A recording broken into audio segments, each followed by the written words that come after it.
আসসালামু আলাইকুম। আজকে আমি বানাবো করলা ফ্রাই। দেখুন করলাগুলোকে আমি বীজগুলো ভেতর থেকে বার করে পানিতে ভিজিয়ে রেখেছি। এভাবে কেটে এখানে আমি 2 টেবিল চামচের মতো বেসন নিয়েছি আর 1 টেবিল চামচ চালের আটা নিয়েছি।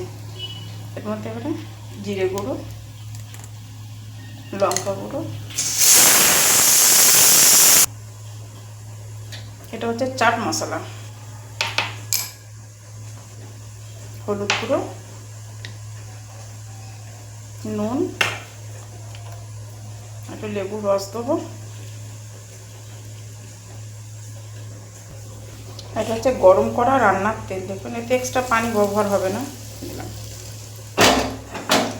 এবারে সব একসাথে ভালো করে মাখিয়ে নেব। দেখুন ঝুড়ো ঝুড়ো মতো হয়ে গেছে, এক্সট্রা পানি কিন্তু কোনো ব্যবহার করবেন না। ঝুড়ো ঝুড়ো হয়ে গেছে। এবারে এটাকে করলাগুলোকে একটু এভাবে ঝেড়ে এর মধ্যে দিয়ে দেবো।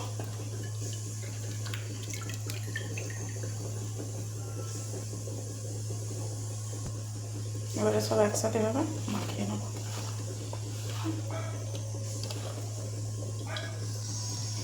এভাবে একটু চেপে চেপে করলাগুলোকে এভাবে একটু মুঠো করে নেবেন। এভাবে চেপে চেপে নেবেন একটু। কড়াতে তেল দিয়ে দিয়েছিলাম। এবারে করলাগুলো একটু এই ডুবো তেলে লো ফ্লেমে একটু ফ্রাই করে নেব।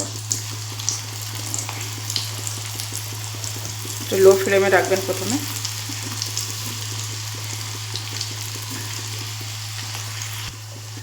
একদিকটা হয়ে গেছে, এবারে এভাবে একদিকটা আমি উল্টে দেবো। উল্টে দিলাম একদিকটা। দেখুন ভাজা হয়ে গেছে। তুলে না,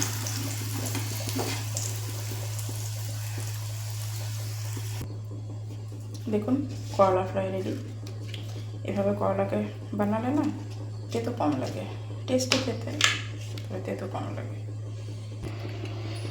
আজকের আমার মেনু করলা ফ্রাই, এটা হচ্ছে দিল কুলচে ভুনা, এটা হচ্ছে মাছ আলু ঝিঙে পাতলা ঝোল নিয়েছি। অবশ্যই বাড়িতে এইভাবে করলা ফ্রাই বানাবেন, কমেন্টে জানাবেন। যদি ভিডিওটি ভালো লেগে থাকে লাইক কমেন্ট বন্ধুদের মধ্যে শেয়ার করবেন। যদি আমার চ্যানেলে নতুন হয়ে থাকেন চ্যানেলটাকে সাবস্ক্রাইব করবেন, ফেসবুকে ফলো করবেন। নতুন নতুন নোটিফিকেশান আপনাদের কাছে পৌঁছে যাবে। আল্লাহ হাফেজ।